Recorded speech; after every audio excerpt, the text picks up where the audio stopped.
नमस्कार, जोहार। चुनावी चर्चा में आपका विशेष रूप से स्वागत है। हमारे साथ हैं इस वक्त झारखंड के वरिष्ठ पत्रकार अमित राजा जी। अमित राजा जी, आपको बवाल न्यूज़ में आपका स्वागत है। जी, धन्यवाद। अमित जी, हम लोग बात करेंगे संथाल परगना, विशेषकर जो है वो आपका दुमका लोकसभा सीट के अंतर्गत जितनी विधानसभा सीटें हैं और राजमहल लोकसभा सीट के अंतर्गत जितनी सीटें हैं, ओवरऑल दोनों लोकसभा क्षेत्र की 6-6 सीटें माने कुल 12 सीटों को लेकर आपका एक प्रारंभिक आकलन क्या है, बताइए। देखिए, ये जो सीट जिसकी चर्चा आप कर रहे हैं, ये झारखंड मुक्ति मोर्चा का गढ़ रहा है और इस गढ़ को, इस किले को तोड़ने की पूरी कोशिश में भाजपा इस बार अपनी तरह तरह की ताकत लगा रही है और घुसपैठ का सवाल भी उठा रही है। आदिवासियों की आबादी जो कम हुई है, उसका सवाल उठा रही है। सवाल तो आदिवासियों का है, मगर आदिवासी यहाँ के झारखंड मुक्ति मोर्चा के तीर और धनुष निशान को जानते हैं। अब देखना है आदिवासियों के सवाल के माध्यम से भाजपा और संघ आदिवासियों को कितना अपनी ओर ला पाता है। अमित जी, जो चुनाव प्रचार हो रहा है, विभिन्न दल जो हैं, दोनों गठबंधन, इंडिया गठबंधन के राष्ट्रीय स्तर के नेता हों, जो क्षेत्र स्तर के नेता हों, एक तरफ जो हैं दो जो हैं, एक वर्तमान मुख्यमंत्री, एक केंद्रीय मंत्री जो प्रभारी हैं भारतीय जनता पार्टी के यहाँ, और पूरा संगठन जो है वो लगा हुआ है यहाँ पर। दूसरी तरफ जो है झारखंड मुक्ति मोर्चा, इंडिया गठबंधन में अगर मुख्य बात करें, हेमंत सोरेन और कल्पना सोरेन जो सभाएं वो लोग कर रहे हैं पति पत्नी, आप तुलनात्मक रूप से जो हैं, आपका क्या आकलन है, कौन ज़्यादा प्रभावी हो रहा है आपके अनुसार? देखिए, राष्ट्रीय पार्टियों के साथ तो ये उनका अपना ये है कि उनको इसका फायदा होता है कि बड़े लीडर उनके प्रचार में आते हैं। लेकिन झारखंड मुक्ति मोर्चा इंडिया गठबंधन से है, तो इनके साथ भी कांग्रेस और आरजेडी जैसे पार्टियों के कई बड़े लीडर हैं, उनका भी प्रचार हो रहा है। ये अलग बात है कि संघ का एक अपना कल्चर है, उसकी एक, भाजपा की एक अपनी कार्य संस्कृति है और ये बहुत हद तक लाल झंडा की संस्कृति से मिलता जुलता है। ज़मीन पे काम करना, घर घर पहुंच बनाना, इस तरह के जो काम है भाजपा की तरफ से आपको दिखेगा, दिख भी रहा है। और दो बड़े लीडर, एमपी के पूर्व मुख्यमंत्री और मौजूदा केंद्रीय मंत्री शिवराज सिंह चौहान और हिमंता बिस्वा शर्मा, इनको यहाँ पे लगा दिया गया है। ये दो अलग अलग प्रतीक हैं। शिवराज सिंह चौहान आदिवासियों के बीच काम करने का लंबा अनुभव रखते हैं। जब वो मुख्यमंत्री नहीं थे और जब मध्य प्रदेश का बंटवारा नहीं हुआ था, छत्तीसगढ़ का गठन नहीं हुआ था, तब आदिवासीय इलाकों का प्रभार उन्हीं के जिम्मे था। वो जानते हैं कि आदिवासियों को कैसे मोड़ा जाता है। नेतरहाट में इस बार शिवराज सिंह चौहान 2 दिन रुके भी, वहाँ आदिवासियों के घर खाना खाया, भोजन किया, अलग अलग व्यंजन की चर्चा की और छत्तीसगढ़ के जो व्यंजन हैं उसकी यहाँ से तुलना और समानता के बारे में भी बात की। ये बातें कुछ मीडिया हाउस में भी आई। दूसरी तरफ हिमंता बिस्वा शर्मा जो हैं, वो हिंदुत्व के मोर्चे के एक बड़े घाघ सिपाही कहिए, एक बड़े झंडाबरदार कहिए। हालांकि उनकी राजनीतिक दीक्षा कांग्रेस पार्टी से हुई। कांग्रेस से टूटकर 4 नेता मुख्यमंत्री बने और आज भी हैं।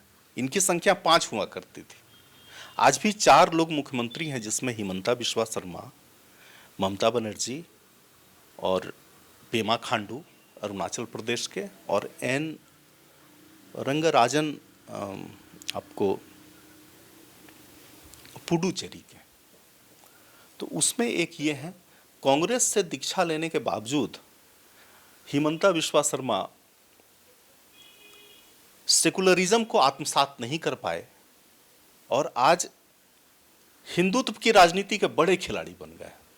तो विकास के प्रतीक और हिंदुत्व के प्रतीक दो लीडर झारखंड को जीतने के मैदान में, झारखंड में कमल मिशन को मुकाम तक पहुंचाने के लिए आगे हैं।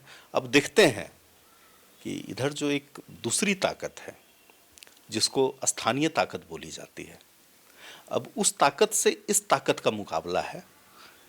जल्दबाजी में कुछ भी कह देना कि इसकी मात, ये इसको शह मिलेगा, इसको मात मिलेगा, ये ठीक भी नहीं होता है। समय भी बहुत है अभी, और 23 को रिजल्ट आना है, हम लोग आकलन कर सकते हैं। तो ये है रितेश जी। आपने जो यहाँ स्टार प्रचारकों की बात की, खासकर एनडीए गठबंधन की तरफ से भारतीय जनता पार्टी के दो बड़े नामों का आपने जिक्र किया।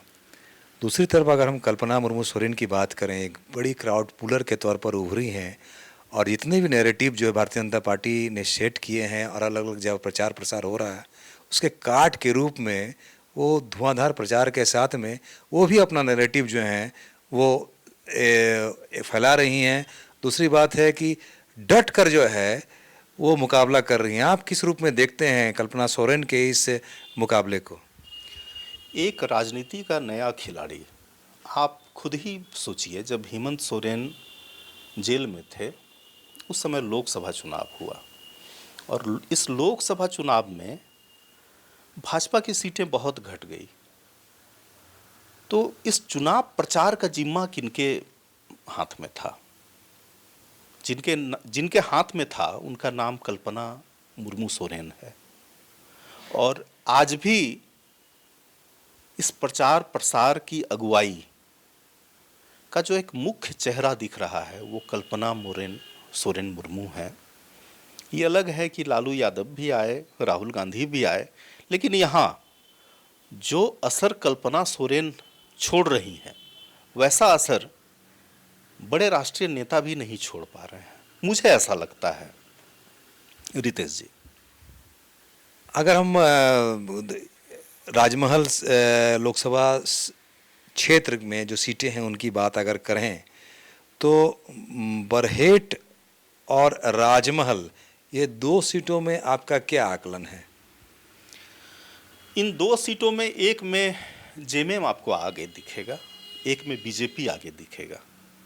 हालांकि इस तरह कह देना कि जीत रहा है सही नहीं होता है, लेकिन बरहेट में हेमंत सोरेन लग रहा है कि फिर से उनका रास्ता साफ हो जाएगा।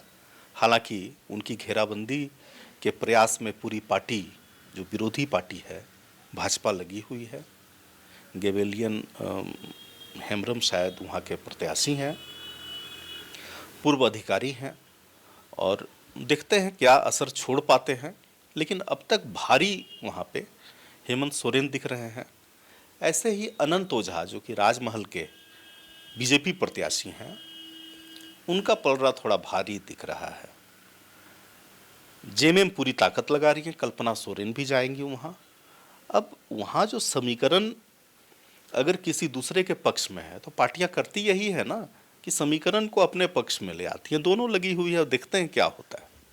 अब दो सीटों की बात करें, अगर आपका जामताड़ा और जो है आपका जामा, यहाँ पर क्या है कि जो भी उम्मीदवार हैं, अगर जामा में बात करें लुइस मरांडी का, तो उन्होंने पाला बदला है, और एक जो है एक असंतोष जो है उनकी पार्टी में ही जो है वो देखने को मिले, जो टिकट के पूर्व दावेदार रहे होंगे। उसी तरह ठीक जो है जामताड़ा में जो है आपका सीता सोरेन को लेकर बात हो रही है। दोनों सीटों में आपका आकलन क्या है? ये दोनों जो नेत्रियां हैं, क्या वो बने आश्वस्त आपको दिख रही हैं क्या इन दोनों सीटों में?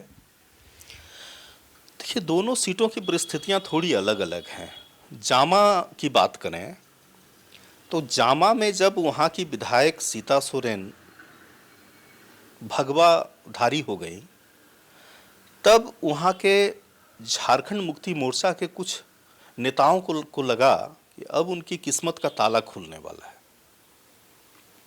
और तब से ऐसे कुछ नेता बहुत काम करने लगे और विधानसभा चुनाव को नज़र में रखकर काम करने लगे। उनको लगा कि जामा में सेकेंड लाइन के लीडरों में वो हैं, तो हो सकता है कि उन्हें पार्टी का प्रत्याशी बनाया जाए जो 6 महीने बाद चुनाव होने वाला है।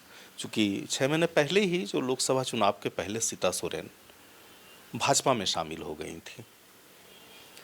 अब चुनाव होता है, घोषणा होती है और प्रत्याशी तय किए जाने लगते हैं। जामा की घोषणा नहीं हुई थी, अचानक रातों रात पाला बदलकर भाजपा से लुइस मरांडी माफ़ करेंगे, वो झारखंड मुक्ति मोर्चा की हो गई। ऐसे में वहाँ जो राधा कृष्ण हेम्ब्रम है, उनको लगा कि अगर इनको टिकट मिलता है तो उनका मौका छिन जाएगा। ऐसे में वो बागी हो गए हैं, चुनाव लड़ रहे हैं।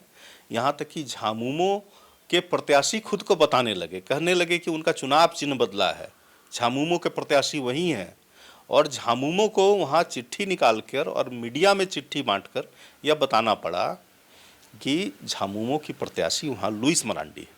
मतलब वहाँ एक बागी खुल के सामने है।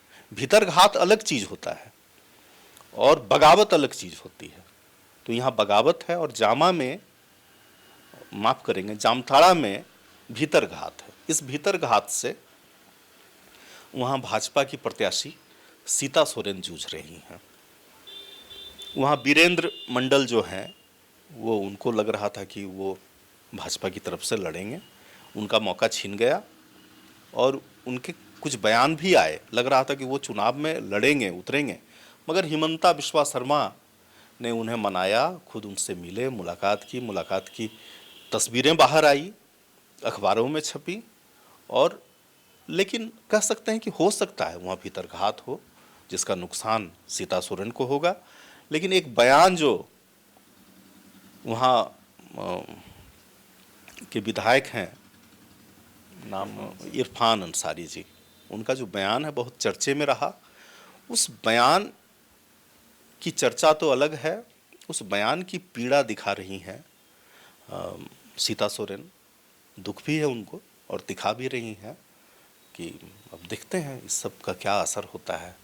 आपने जो टिकट नहीं मिलने की स्थिति में जो है वो असंतोष के असर की बात की और भीतरघात की बात की, तो कि यही स्थिति जो है नाला जो है विधानसभा सीट के लिए भी बन रही है। असंतोष तो है ही, असंतोष बिल्कुल है। कुछ जगह तो लोग पाला बदल कर दूसरी पार्टियों से टिकट ले लेते हैं। खुद आप सरायकेला सीट को ले लीजिए, जो भाजपा के प्रत्याशी थे वो जेएमएम के हो गए और जो जेएमएम के थे वो भाजपा के हो गए। कुछ लोग निर्दलीय उतरकर बगावत दिखा रहे हैं। लेकिन ऐसी परिस्थिति, बगावत वाली परिस्थिति नाला में नहीं है, लेकिन भीतर घात वाली परिस्थिति वहाँ भी है। बोल रहे हैं, सत्यानंद बाटुल की मेरी मुलाकात हुई है, उनकी भी तस्वीरें आई हिमंता बिस्वा शर्मा के साथ में। लेकिन अब भीतर घात कितना है, मंच पे तो दिख रहे हैं वो, लेकिन बहुत कम दिख रहे हैं, ये भी चीज़ है।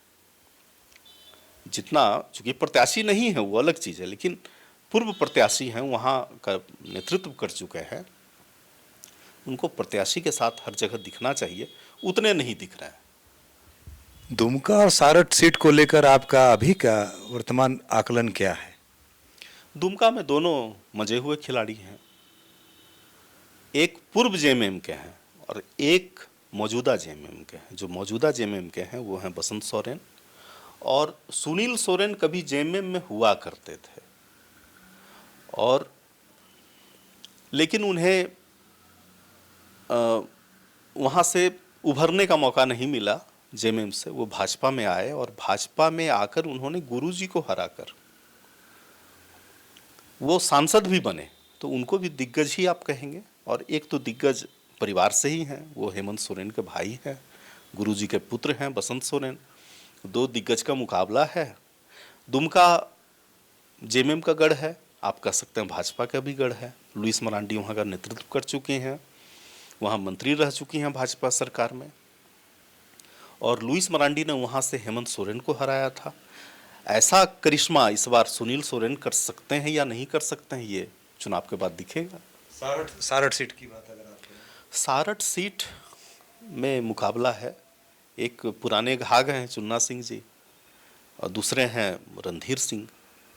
दोनों की खासियत है, सारठ की मिट्टी की खासियत है कि वहाँ का लीडर बहुत काम करता है, बहुत घूमता है।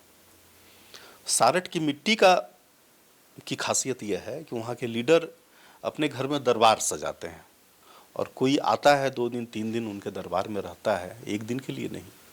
तो ये वहाँ का कल्चर भी है और इस कल्चर को रणधीर सिंह बहुत आगे लेके गए और वो लोगों के दुख सुख में भी शामिल रहे हैं, उसी तरह से शामिल रहे हैं जिस तरह से चुन्ना सिंह जब विधायक थे तब रहते थे, अब भी रहते हैं।